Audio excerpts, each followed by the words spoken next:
Siren's Corner was lively as ever. Lahat ng mga mata tila nakaglue sa TV set na nasa ibabaw ng counter. Kasalukuyang palabas ang British Touring Car Championship. May mali yata ang timing ni Sayan.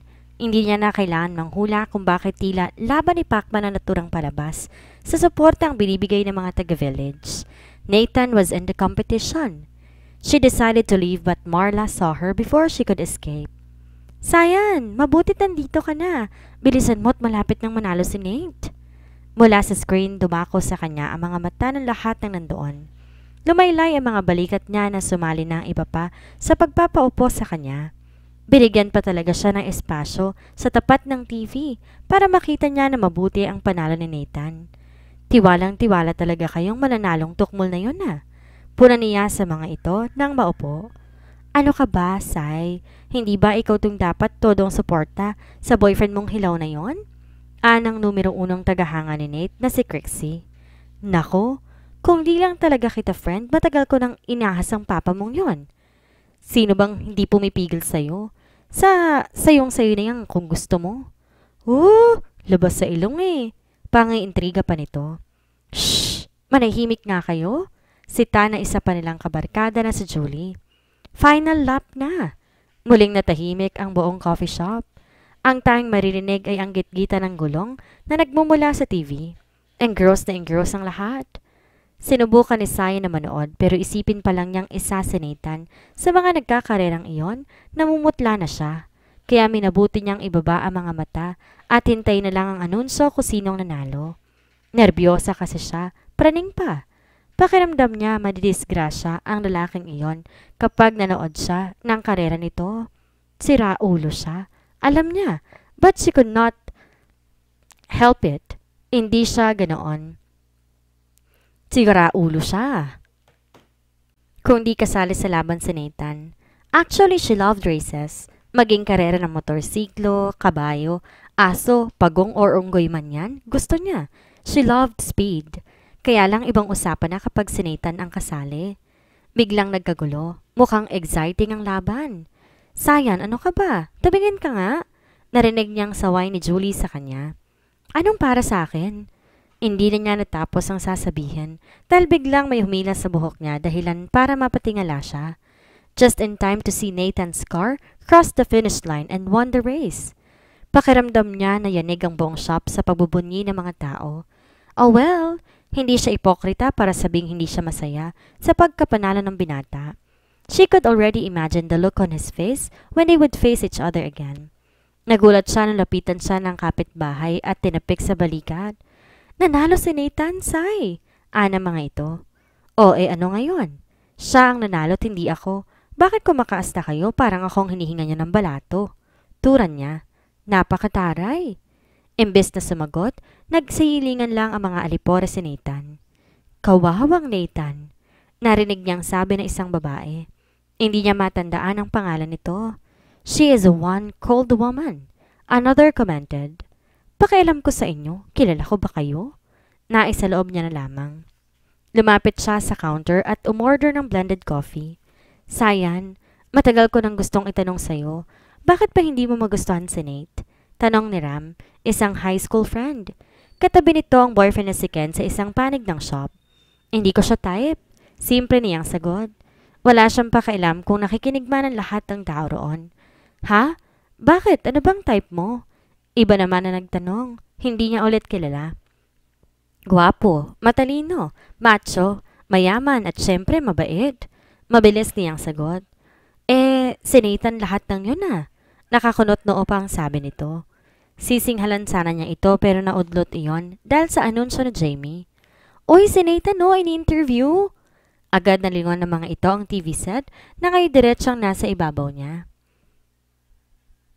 Nagmamadaling binaba ng shop crew ang order niya sa harap niya at nakisali ulit sa umpukan. Samantalang siya hindi siya nag-abalang tumayo. Sawa na siya sa pagmumukha ng lalaking iyon. Mula sa pagising niya sa umaga, pinaparamdam na ito ang existence ito sa kanya.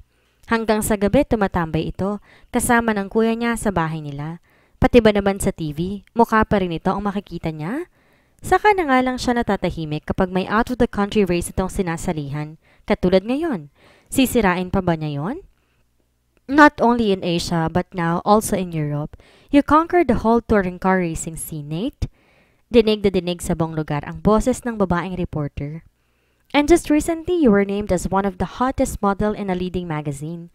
We are just wondering, to whom does Nathaniel Arcade offer all of these successes to? Narinig niyang mahinang tawa ng binata, kasunod ang tilian ng mga babae na nagsisilbing background.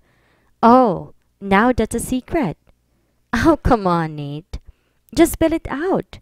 Napaismid siya sa mga naririnig na sigawan ng mga foreigners na tagahanga ni Nathan. Pinapasakay lang kayo niyan. Nagpauto naman kayo. Muli niyang narinig ang boses nito. Okay, but I'm pretty sure she's not watching right now though.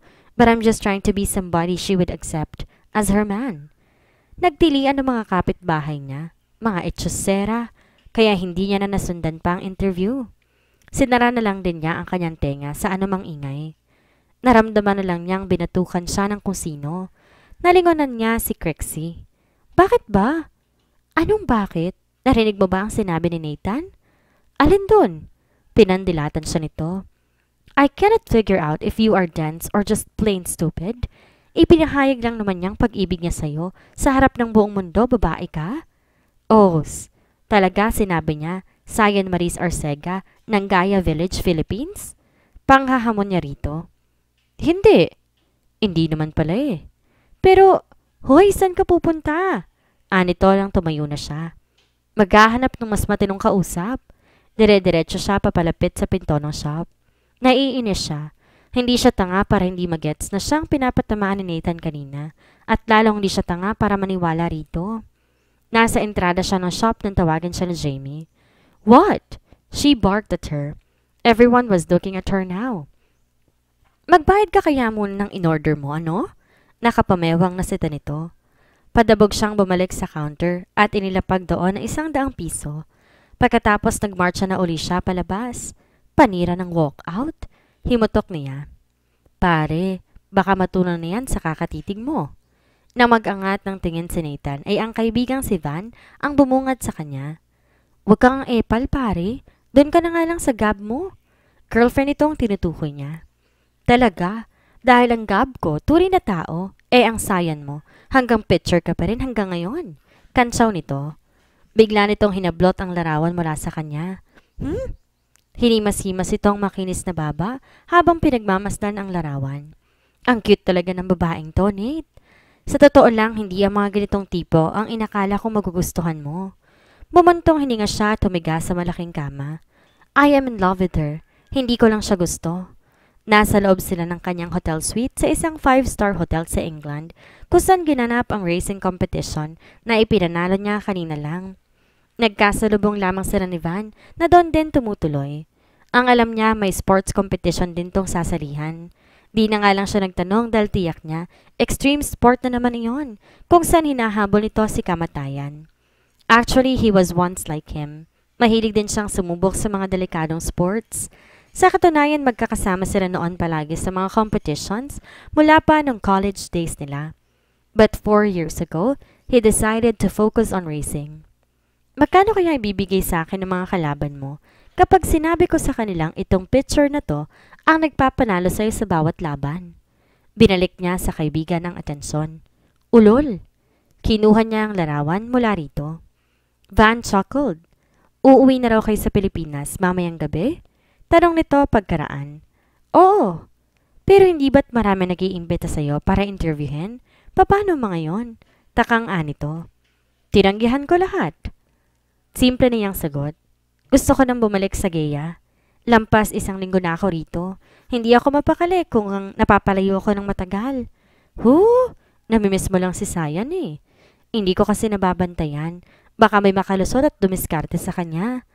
Hay nako, ang mga in love nga naman, walang kasing praning. Palatak nito. Nathan ignored him. Ang mahalaga sa kanya ngayon ay ang makauwi na sa Pilipinas at makita si Sayan. Napakamot sa ulo si Sayan habang kaharap ang kanyang pinakamamahal na laptop sa terrace ng kwarto niya. Pero na mga sandaling iyon, wala siyang kainti-interes sa pagsusulat. Walang pumapasok na magandang ideya sa utak niya sa nakalipas na 1 linggo. Kapag nagpatuloy ito, mamumulubi siya. Bukod sa pagiging romance writer ng Tagalog at English pocketbooks, sumasideline din siya bilang contributing writer sa ilang magazines paminsan-minsan. In short, kapag wala siyang naisulat, wala rin siyang kikitain. Napapabuntong hiningang tumayo siya mula sa inuupo ang silya at lumapit sa railings. Huminga siya ng malalim sa pagbabaka sakaling may maitutulong ang sariwang hangin ng village nila. Walang nangyari gaya ng inaasahan. Well, so much for trying out random thoughts. Babalik na nga sana siya sa loob ng kwarto niya nang napatingin siya sa kabilang bahay. Magtatulawang linggo na rin walang napansing unggoy na nambubulahaw sa kanya. May balak pa ba yung umuwi? 3 araw na mula nang manalo to sa racing competition na yon, pero hindi pa rin to bumabalik. O ngayon, ano naman sa'yo? Bakit mo hinahanap? Pangiintriga ng isang bahagi ng isip niya sa kanyang sarili. Hindi ko siya hinahanap, no? Masama bang mag-isip ng junk thoughts paminsan-minsan? Malakas niyang sabi. Bakit nakasigaw ka pa? Long exercise yan. Ilang araw na rin kasi akong hindi sumisigaw dahil wala si... Natigilan siya. Oo nga, no? Napaka-monotonous ng mga nagdaang araw para sa kanya. There was no one to rile her up or mess with her emotions. Naging napaka-indifferent niya sa mundo. Meaning, namimiss mo ba siya? Hindi ko namimiss ang tukmol na Nathan na yon, no? Maigting niyang asik. Bakit ko naman pag... Napalingon siya sa bungad ng silid niya. Wade was leaning on the door jamb, grinning from ear to ear like an imp. Hello sis! Kamusta? I hope natulungan kita sa pagresolba ng problema ninyo na sarili mo. Tigilan mo nga ako, kuya. Hindi ko namimiss ang kaibigan mong impacto. Nanggigigil na angil niya. Bakit? Sinabi ko bang si Nathan ang namimiss mo? Nakakalokong balik tanong ito. Masyado ka namang obvious niyan eh. Kung di lang talaga niya kapatid ito, baka matagal na itong inihulog mula doon sa terrace. Huwag mo akong kausapin. Pagkasabi niyon, tinalikuran niya na ito. Bahala ka. But you know you have to face the truth sooner or later. Sai? Huwag kang mag-English, kuya. Baka dumugo ang ilong mo. Fine. Wala na akong sinabi. Sa wakas, sumuko din to. Pero sana wag kang masyado magtatagal, Sai. Kawawa ka naman eh.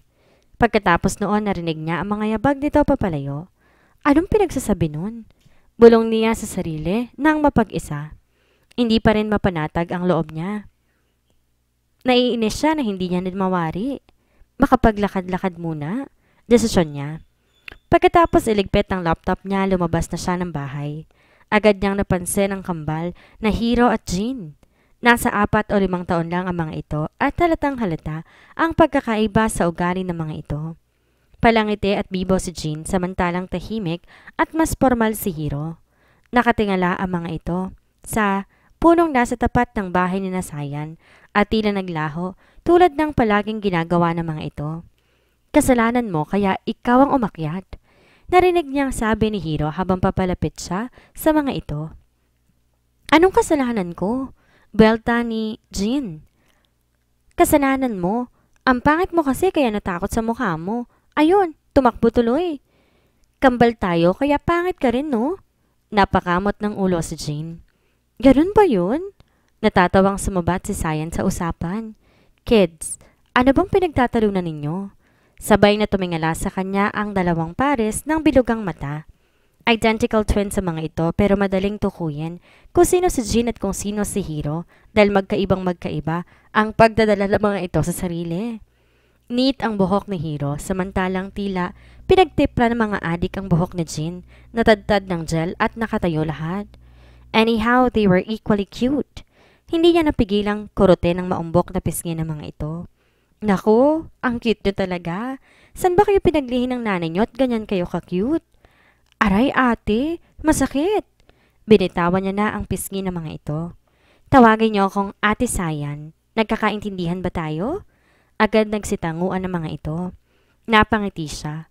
Ang cute talaga ng mga chikiting na to. Ngayon, ano bang pinagtatalunan ninyo? Sabay na tinuro ng 2 ang puno sa harapan nila. Agad niyang nakita ang puting-puti na pusa doon. It was a spotted Himalayan cat. Ayaw niyang bumaba? Tanong niya. Tumango ulit ang mga ito. Papaliguan dapat namin siya pero bigla siyang tumakbo. Ani Jean. Nakapag-desisyon na siya. Okay, aakitin ko siya, deklara niya. Pero babae ka, bulalas ni Hiro. Mahuhulog ka lang ate. Pinamewangan niya ang mga ito. Ang babata niyo pa, chauvinist na kayo? Walang kayang gawin ng mga lalaki na hindi kaya ng mga babae. Tandaan niyo yan. Pero kapag nasaktan ka, lagot kami kay Kuya Pogi. Kuya Pogi? Sabi niya bantayan raw namin yung masungit na ali kapag wala siya. Baka daw may lumapit na bad ugly guy. Sagot ni Jin. Ano ka ba, Jin? Saway ni Hiro dito. Secret dapat yun. Jin looked at his brother. Hindi ba pwedeng sabihin ng secret? Buong kainosentihang tanong nito. Bakit sinabi ni Kuya Pogi yun sa atin, kina Fallon at Haru? Niloloko mo ba ako? Natawa siya. Oo nga naman, matalinong bata. Pero teka, sino si Kuya Pogi? Nag-ring ang cellphone niyang bigla.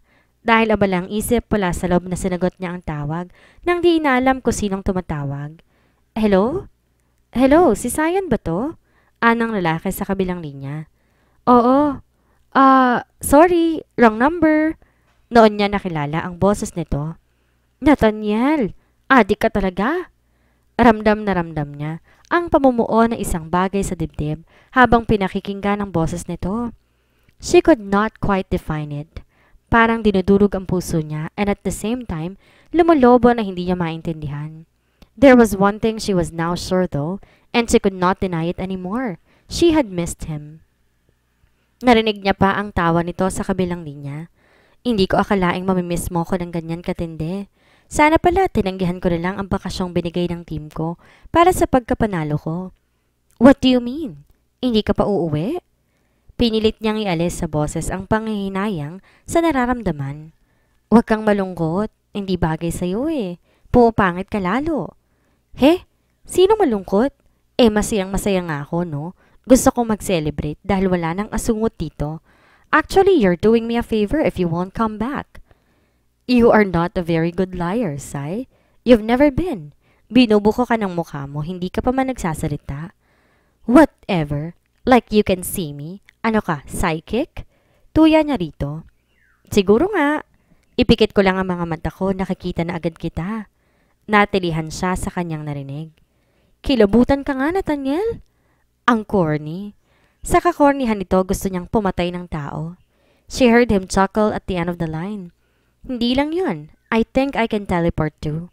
I can easily know where you are and bring myself beside you. Ha? Ha? Ha? Sarkasikong tawa niya. Drop dead, Arcade. Wala akong panahon sa pagpapakit mo. Why don't you close your eyes and count to 3? Maybe I'll be there when you open your eyes. Tigilan mo nga ako. Uutuin mo pa ako eh. Come on, just try it. Wala namang mawawala sa'yo, hindi ba? Meron. Dignidad ko dahil nagpapaloko ko sa'yo. Okay, how about if I give you a couple of your favorite comic book titles? Complete set kapag pumikit ka. Hindi na siya nagpatumpik-tumpik pa. Make that 5 titles.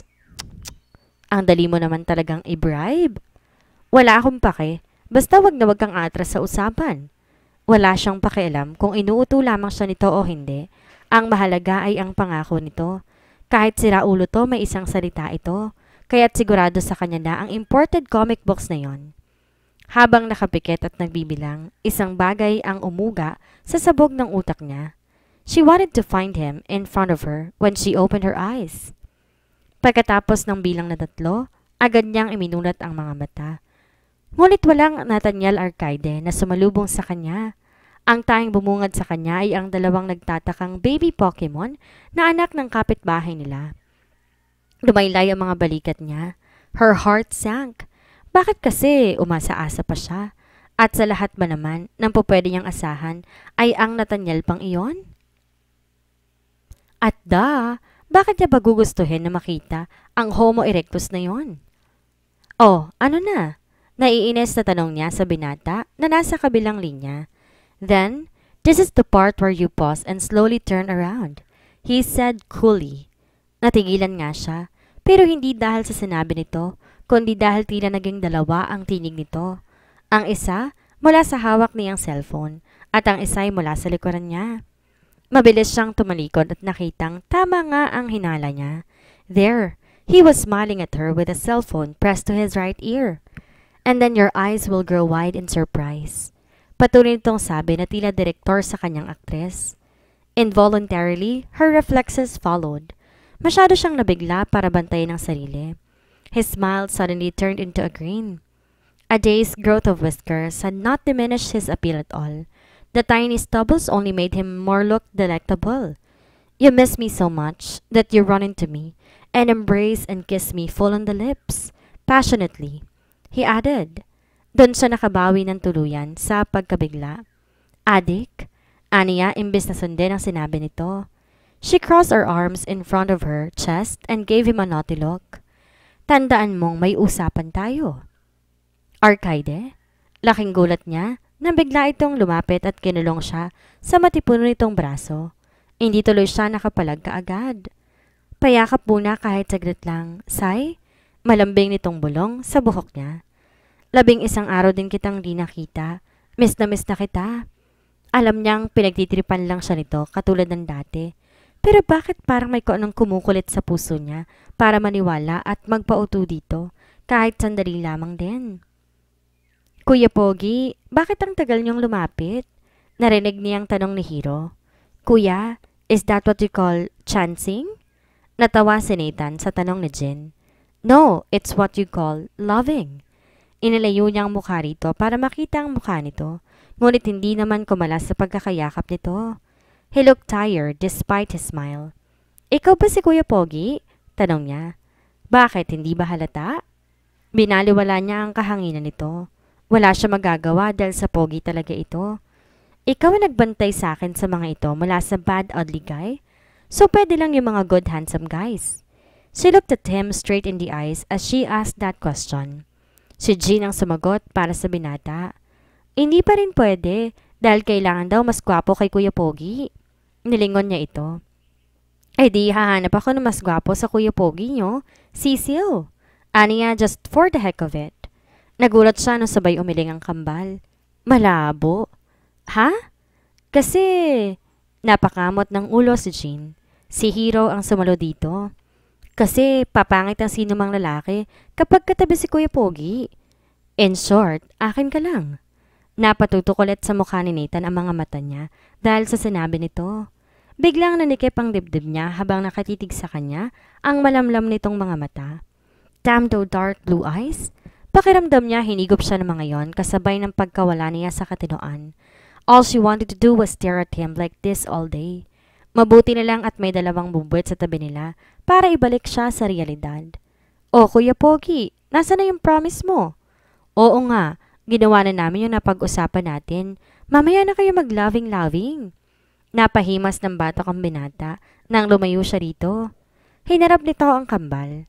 Ibinubuko niya naman ako eh. Kung ano-ano kasing tinuturo sa mga batang yan. Ayan tuloy, lumalaking kagaya mo. Ang cute-cute pa naman ng mga to. Pinisil ulit niya ang pisngi ng dalawang pastit. They tried to wiggle away but she did not let them. Pwede ko ba kayong ampunin? Tumingin si Jean sa kapatid. Hiro, what's ampon? It means living with her. Sagot ng kakambal nito. Eh?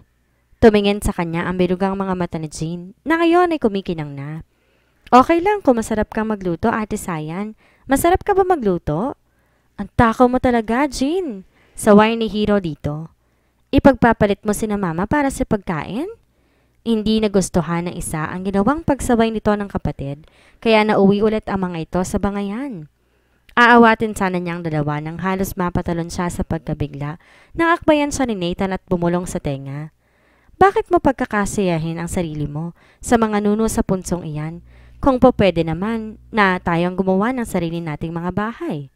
Umigkas ang binti niya, sabay ng pagpihit niya paharap dito. Ngunit tatawa-tawang umilag lamang ito at lumayo sa kanya. Shit!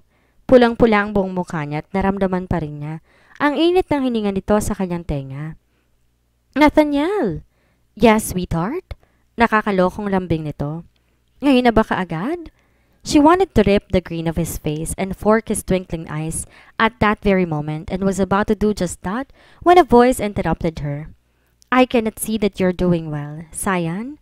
Akala ko pa naman depressed ka, kaya nagmamadali akong pumunta rito. Mabilis lumipad ang tingin niya sa lalaking nakatayo sa harap na mababang gate ng bahay nila. Nanlaki ang mata niya na makita ito. Neil!